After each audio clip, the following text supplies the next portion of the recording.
rendah gula, nyaman diminum.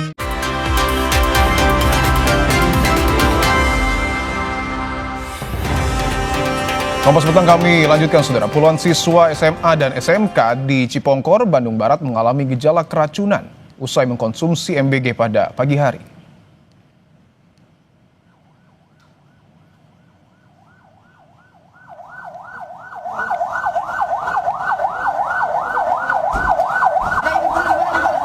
Sejak pukul 11 siang, para siswa dibawa dengan ambulans bersama guru dan orang tua ke GOR Cipongkor untuk penanganan darurat. Sebagian besar siswa mengalami demam, mual, muntah, dan nyeri ulu hati hebat. Medis yang bertugas memberikan penanganan cepat dengan memberikan air kelapa serta obat-obatan untuk meredakan gejala keracunan para murid.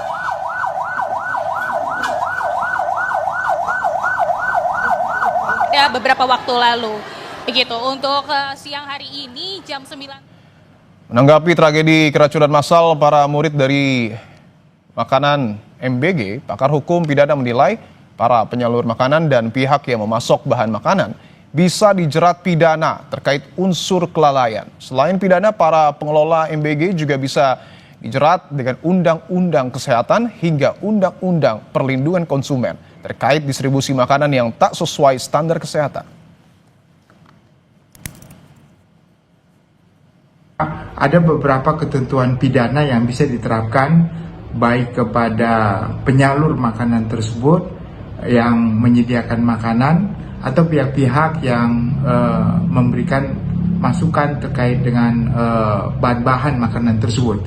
Pasal-pasal pemidanaan itu terkait dengan pasal 359 contohnya, yaitu kelalaian yang mengakibatkan matinya orang lain, dan juga bisa dengan pasal 360 kelalaian mengakibatkan luka berat. Ada juga Undang-Undang Kesehatan nomor 30 tahun 2009 pasal 190 yang mengatakan bahwa orang yang mengedarkan makanan yang tidak mempunyai standar pengedaran makanan yang benar juga dapat dipidana maksimum 10 tahun. Selain itu juga ada Undang-Undang Perlindungan Konsumen ya yang tahun 899 di mana para orang yang mendistribusikan makanan yang tidak sesuai dengan standar kesehatan maka juga dapat dipidana melakukan suatu perbuatan pidana. Sementara itu, Ketua DPR RI Puan Maharani meminta pemerintah mengevaluasi total terhadap pelaksanaan program MBG pasca kasus keracunan menimpa sejumlah siswa. Menurut Puan, hal itu perlu dilakukan agar tidak ada lagi siswa yang dirugikan dalam program MBG. Ya, harus selalu dilakukan evaluasi untuk bisa ditindaklanjuti untuk bisa pelaksanaannya di lapangan bisa menjadi lebih baik dan jangan sampai kemudian anak-anak yang kemudian dirugikan. Jadi memang tidak mudah untuk melaksanakan hal tersebut karenanya memang pihak-pihak yang terkait harus bisa melakukan evaluasi total. Selama 3 hari berturut-turut, ratusan siswa di Kabupaten Bandung Barat, Jawa Barat alami keracunan MBG.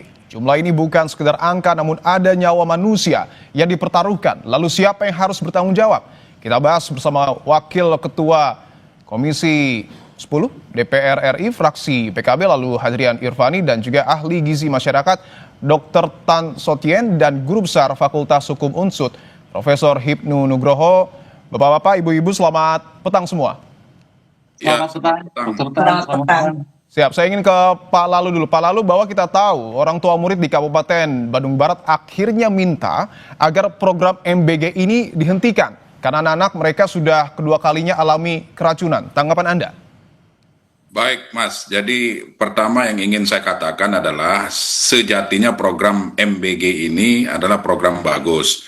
Niatan Presiden Prabowo adalah agar asupan gizi bagi anak-anak usia sekolah betul-betul terjamin sehingga mereka konsentrasi untuk belajar dan siap untuk menuntut ilmu demi masa depan mereka. Kemudian yang kedua, tentu dengan kejadian hari-hari ini yang terus terjadi, maka kami di Komisi 10 meminta kepada Kementerian Pendidikan Dasar dan Menengah, dalam hal ini Pak Mendikdasmen, untuk berkomunikasi dengan Kepala BGN. Jangan sampai hal ini terus terulang. Ya, tentu kami meminta agar proses itu dievaluasi. Artinya prinsipnya adalah MBG ini kan tujuannya sangat mulia dan sangat bagus. Kemudian yang perlu dievaluasi ya tentunya adalah proses-proses di lapangan, mulai dari pembelian bahan baku, kemudian proses persiapan dan pengolahan makanan tersebut di dapur sampai dengan distribusi. Banyak temuan-temuan yang kami dapati di lapangan bahwa ternyata memang betul yang terjadi kadang makanan basi karena mungkin dimasaknya mulai jam 1 maupun jam 2 dini hari. Nah, terkait dengan tuntutan dari para orang tua ya tentu harus diberikan penjelasan baik oleh pihak Badan Gizi Nasional maupun Kementerian Pendidikan Dasar dan Menengah melalui dinas pendidikan masing-masing. Ini harus diberikan informasi bahwa program ini memang sebetulnya niatannya itu sangat bagus dan memang ini program bagus. Gitu. Baik, kita sepakat tentu MBG adalah program yang sangat baik untuk meningkatkan nutrisi dan juga gizi anak-anak. Tapi kan orang tua ini meminta Pak untuk di stop terlebih dahulu dan dilakukan evaluasi. Anda dari DPR, Komisi 10 dan fraksi PKB sepakat dengan hal itu? Ya tentu kita bersepakat khusus bagi daerah-daerah yang mengalami keracunan ini loh ya, di sekolah-sekolah yang mengalami keracunan, mohon di stop, mohon dievaluasi dulu, disterilkan dulu ketika nanti sudah benar-benar terjamin bahwa kejadian ini tidak akan terulang kembali, monggo dilanjutkan. Itu. Setuju untuk di stop di beberapa daerah ya. Saya ingin ke Dr. Tan, bahwa yang kemudian jadi pernyataan Kepala BGN dan juga pemerintah adalah bahwa ada permasalahan dalam proses memasak khususnya distribusi karena dimasaknya tengah malam, dikirimkannya pagi hari. Analisa Anda apakah hanya faktor itu yang kemudian jadi persoalan atau ada hal lain? Iya, jadi prinsip dasarnya adalah pengelola SPPG itu harus memahami prinsip-prinsip HACCP atau Hazard Analysis and Critical Control Point. Dari bahan makanan ini dibeli, di stok, dimasak, dikemas sampai ke tangan penerima. Jadi jalurnya ini kan panjang banget. Nah, itu gunanya kenapa audit keracunan ini harus kita jalankan supaya kita ketahuan ini yang disebut dengan kontaminasinya ada di mana. Saya melihatnya ini adalah suatu kontaminasi yang diduga karena keracunan ini bisa disebabkan oleh infeksi bakteri seperti misalnya Salmonella, E. coli, Clostridium, Bacillus aureus dan sebagainya. Jadi ini harus betul-betul diperhatikan karena kontaminasi bisa berasal dari orang yang melakukan kegiatan di SPPG itu atau dari bahan makanannya atau ketika bahan makanan ini dalam proses perjalanan atau ketika sedang diterima dan dimakan. Oke, artinya ada dua peluang ya, apakah dari proses pengolahan atau dari bahan makanan. Saya ingin ke sebentar, satu lagi yang lebih penting. Dr. Kita harus tahu bahwa 5-60 derajat Celcius itu adalah suhu kritis. Jadi kalau makanan di suhu ruangan antara 5-60 derajat Celcius, maka itu risiko kontaminasi bakteri itu akan tinggi sekali. Kembali pada Anda. Oke, itu yang kemudian harus diperhatikan oleh pengelola SPPG. Saya ingin ke Prof. Hipnu, kalau kita melihat bahwa kasus keracunan ini berulang terus, bahkan korban yang menyentuh angka ratusan. Anda melihat apakah ada unsur kelalaian yang mungkin saja berujung pidana? Ya, kalau melihat sebagai suatu kemungkinan ilmu hukum ada istilah mungkin. Bahkan ada suatu kelalaian. Kalau sengajaan agak sulit, Mas, kelalaian. Oleh karena itu kita melihat, tadi Dr. Tan menyatakan ini adalah dari pemasok, pemasak, dan sebagainya. Kalau kita lihat sebagai pemasok dan pemasak dalam konteks suatu pemasakan 2.000, satu SPBG kan 2.000 sampai 3.000. Pertanyaannya begini, yang tingkat kontaminasi berapa? Berapa persen? Nah, itu yang terjadi. Kalau itu memang kontaminasi semua, berarti memang semua tanda petik ada suatu kelalaian fatal dari si pemasok ataupun pemasak. Tapi kalau memang hanya kecil, 10% misalkan dari 3.000 SPPG, dari satu SPB kan 3.000, mungkin 10%, 15%.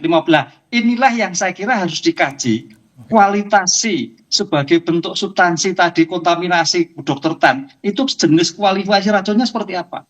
Apakah memang karena bahan, karena pemasok, atau karena faktor sabotase? Karena dalam ilmu hukum mungkin aja, kalau kita melihat seperti itu. Oleh karena itu kan ini merata, Mas. Dan ini unsur politiknya juga tinggi sekali. Dengan demikian saya kira pemerintah ada sempat, polisi setempat harus menganalisis dari segi toksikologi jenis kualifikasi membahayakan atau tidak. Mau menjadikan suatu bahaya tidak. Ataukah memang ini sengaja atau tidak. Ini yang saya kira juga harus seirama dengan pemasak tapi juga mitigasi risiko terhadap keracunan yang bersangkutan. Kualifikasi racunnya seperti apa? Itu yang harus pelajari. Oke, bahwa polisi diminta untuk kemudian terlibat untuk mengetahui apa yang sesungguhnya terjadi. Saya ingin ke Pak Lalu, ketika Prof. Hipnu mengatakan bahwa mungkin saja ditarik ke ranah pidana, artinya ada proses hukum. Anda sepakat dengan hal itu, Pak Lalu? Ya, pertama tentu kita lihat substansi persoalannya, kemudian lokus atau tempat kejadiannya.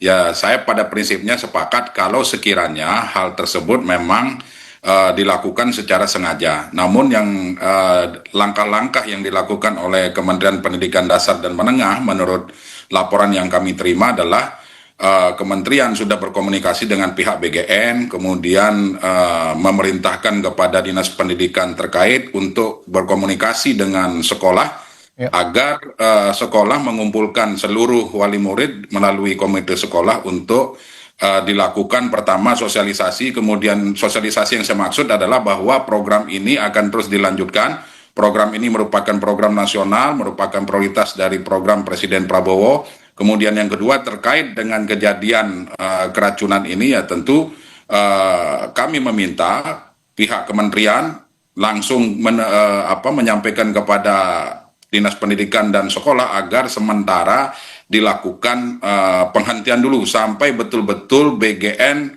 mempersiapkan atau menjamin bahwa kejadian ini tidak akan terulang kembali. Seperti itu, Mas, karena jangan sampai tujuan yang mulia ini justru berakibat fatal yang akhirnya memunculkan korban dari siswa-siswi kita. Jangan sampai ada tagline makanan bergizi gratis menjadi makanan beracun gratis. Nah, ini yang harus kita hindari. Dan seperti itu. Itu yang kemudian harus kita hindari dan kita kawal. Saya ingin ke Dr. Tan bahwa tadi sedikit banyak Anda sudah menjelaskan, tapi saya ingin tegaskan lagi, apakah kemudian makanan misalnya seperti nasi ataupun lauk ketika salah diolah itu bisa terkontaminasi atau menjadi racun? Ya, tentu saja, seperti misalnya nasi yang dihangatkan berulang ya kita tahu, lalu kemudian makanan yang kurang matang. Kita tahu bahwa yang direkrut oleh SPPG adalah orang-orang yang sebetulnya bukan graduate, atau barangkali orang-orang yang tidak punya pengalaman untuk sekaligus bisa menyediakan makanan sekaligus 1000 porsi apalagi 3000 porsi. Ya, itu yang pertama. Dan yang kedua, saya minta maaf bahwa istilah keracunan dalam toksikologi itu tidak sama dengan kontaminasi makanan oleh bakteri-bakteri, sehingga kita harus melihatnya dari sudut pandang epidemiologi. Dalam epidemiologi dan ilmu kesehatan, satu nyawa itu berharga. Jadi satu nyawa aja nggak boleh ada masalah, begitu loh ya. Jadi walaupun dikatakan bahwa kita menyediakan 10 juta porsi, kita nggak bisa ngebandingin 10 juta porsi makanan yang disajikan, lalu kemudian 400-nya terkontaminasi. Kita nggak bisa mengecilkan 400 dibandingkan dengan sekian juta, nggak bisa. Karena dalam epidemiologi ini kita bicara tentang masalah kesehatan ya. Jadi ini memang suatu masalah yang sangat krusial untuk bisa dipahami bahwa satu nyawa itu berharga. Kembali pada Anda. Baik, saya ingin ke Prof. Hipnu, apakah kemudian ketika misalnya kasus ini ditarik ke ranah hukum, bisakah melalui class action? Ya, saya kira ini saya mungkin kurang sependapat dengan Dr. Tan ya, karena makanya ini harus kita kaji dulu sebagai bentuk kontaminasi, sebagai racun itu kualifikasinya seperti apa. Ini yang saya kira Departemen Kesehatan harus bisa mengkualifikasi sehingga ini menjadikan rujukan kalau memang ada kelalaian. Karena namanya suatu kegiatan kelalaian itu pasti mungkin, apalagi kesengajaan. Mudah-mudahan tidak ada kesengajaan. Oleh karena itu penting sekali bahwa kualifikasi kontaminasi sebagai bahasa kesehatan dan bahasa hukum saya kira tentu harus dipersamakan persepsinya karena ini berkaitan terhadap orang. Yang kedua terkait dengan permasalahan apa tadi? Class action, Prof. Hipnu. Class action, sangat mungkin. Kalau class action itu kan hak masyarakat, Mas. Masyarakat bisa saja. Nggak bisa dituntut. Nah, itu hak masyarakat bisa dilakukan. Oleh karena itu saya kira ini memang perlu mitigasi tersebut bahwa tadi betul bahasa kontaminasi itu seperti apa, tingkat keracunan jenisnya apa. Jangan membuat racun tapi kontaminasi seperti ini yang saya kira harus dikaji. Oleh karena itu Polri juga tidak boleh tinggal diam dengan konsep seperti ini karena faktor-faktor yang terjadi permasalahan itu juga ada faktor-faktor lingkungan dalam arti luas sehingga kadang-kadang ya kita tidak berpikir negatif. Dimungkinkan ada karena berbagai faktor kejadian itu seperti muncul ada kesengajaan atau kelalaian. Gitu. Oke, bahwa tadi Prof. Hipnu juga sudah menyinggung MBG ini adalah dalam tanda kutip program politis, betulkah ada sabotase di dalamnya? Kita akan bahas usai jeda, tetaplah di Kompas Petang.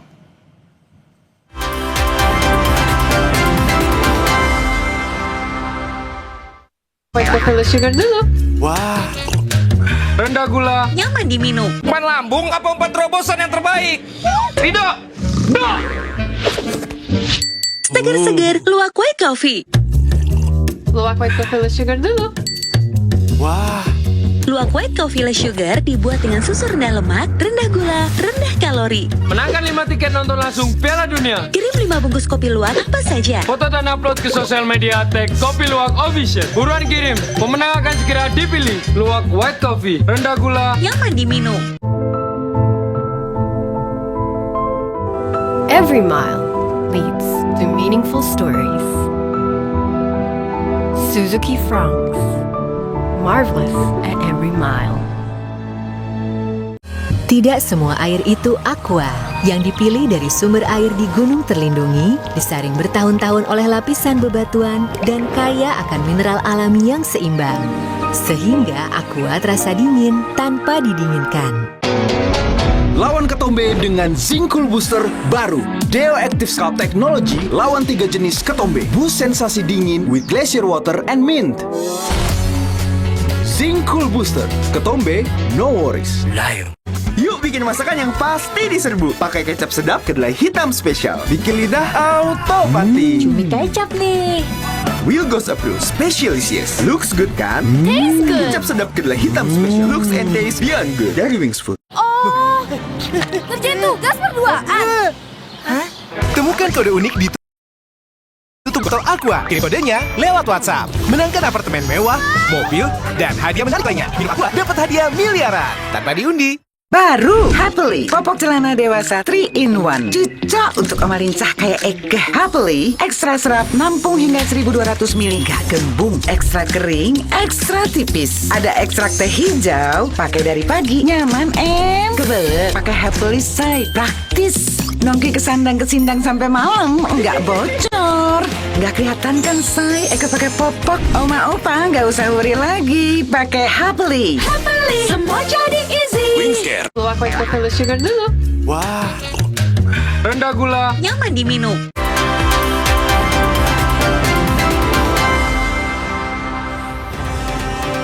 Kita lanjutkan dialog terkait dengan keracunan MBG yang terus berulang. Saya ingin ke Pak Lalu. Pak Lalu, bahwa tadi Prof. Hipnu menyebutkan mungkin saja ada sabotase dalam program MBG sehingga kasus keracunan ini sangat massal terjadi. Anda sepakat dengan hal itu? Ya, saya mohon izin Prof dalam posisi berhusnuzon dulu lah. Saya berbaik sangka dulu dengan program ini. Tapi yang namanya kemungkinan bisa saja, yang namanya orang iri, orang dengki dengan program-program yang baik ini ya tentu pasti ada lah, karena masing-masing kita kan memiliki pemikiran yang berbeda-beda. Tetapi ingin saya katakan pertama adalah tentu dengan kejadian-kejadian keracunan ini kami berharap BGN untuk melakukan evaluasi dan pembenahan di internal mereka. Benahi dapur-dapur yang hari ini menjadi masalah. Kemudian yang kedua, mohon juga dilibatkan pihak-pihak terkait dalam hal ini, misalnya karena ini objeknya adalah sekolah, maka tentu akan berinteraksi dengan seluruh keluarga besar pendidikan yang ada di sekolah tersebut. Guru, kemudian dinas pendidikan, kemudian dalam hal ini kami juga meminta kepada mitra kami, Kementerian Pendidikan Dasar dan Menengah, untuk terus menjalin komunikasi dengan Badan Gizi Nasional. Kenapa ini kami lakukan? Karena perlu saya sampaikan juga bahwa anggaran BGN itu kan menggunakan anggaran pendidikan. 335 triliun yang akan dianggarkan di 2026 itu bersumber dari anggaran pendidikan yang jumlahnya 20% dari mandatory spending dari APBN. Seperti itu, Mas. Oke, saya ingin ke Dr. Tan bahwa bagaimana kemudian caranya agar kasus keracunan MBG ini tidak kembali terulang, Dok? Karena kita tahu juga sebenarnya di SPPG sudah ada ahli gizi. Langkah apa yang kemudian harus dilakukan? Ya, jadi yang paling penting adalah kita menelusuri dulu. Sebelum kita bicara tentang narasi sabotase, ada segala macam, ada orang yang pengen curangin. Telusuri dulu, ini penyebabnya dari mana kontaminasi ini. Sebab kalau kita pikirkan, kita pernah punya pengalaman di awal abad 20, ada orang bernama tukang masak, namanya Mary Malone. Dia juru masak untuk orang-orang kaya di New York City. Dan ternyata semua tempat yang pernah dia masakin itu menderita penyakit tipes ya. Setelah dicari sumber airnya nggak ada masalah ini, ternyata dia penyebar tipesnya ya. Kita pernah tahu bahwa dari kemarin ketika kita bicara bersama dengan wakil dari KPAI, ternyata ada dapur-dapur SPPG yang memang tidak menjalankan standar SOP tentang higienik. Jadi hygiene itu misalnya menggunakan topi, lalu kemudian mencuci tangan, menggunakan sarung tangan, menggunakan apron, itu ada misalnya SPPG yang tidak melakukan itu. Jadi kita bisa mengatakan bahwa ini juga bisa jadi kontaminasi silang dari orang yang handling makanan itu sendiri. Jadi sekali lagi perlu ditelusuri sampai ujung pangkalnya. Jangan kita mengembangkan dulu cerita-cerita yang barangkali merupakan suspek dan menjadi suspense issue nantinya. Kembali pada Anda. Oke, saya ingin lanjutkan pernyataan Dr. Tan ke Prof. Ibnu bahwa berdasarkan pernyataan dari Bupati Bandung Barat mengatakan ada 85 SPPG atau dapur MBG yang belum memiliki sertifikat layak higienis dan sanitasi. Bisakah ini disebut sebagai sebuah kelalaian ketika SPPG sudah beroperasi? Ya, ini saya kira seperti Dr. Tan tadi, evaluasi total bahwa terkait dengan sertifikasi pemasak, sertifikasi pemasok, sertifikasi alat-alat yang digunakan itu harus steril. Saya kira ini yang harus ditelusuri, jangan sampai hal-hal yang karena pelaku-pelaku pemasok tidak merupakan sertifikasi, ada orang usil. Maka tadi katakan kalau sabotase lo usil karena kaitannya dengan kepribadiannya, usil karena kaitannya dengan tadi tempat dan sebagainya, sehingga menyebabkan keracunan. Sebab secara umum kalau keracunan berarti keracunan semua kan itu. Ini kenapa hanya 10%, ada 30, ada 400. Ini kan kemarin Kompas kan melihat itu ada beberapa titik-titik SPPG yang keracunan lah. Ini yang jadi problem juga. Oleh karena itu evaluasi total baru dikaji apakah ini memang ada faktor kelalaian ataukah ada faktor kesengajaan atau faktor usil. Karena apa? Kita melihat berbagai kasus di Indonesia itu tidak lepas masalah hukum.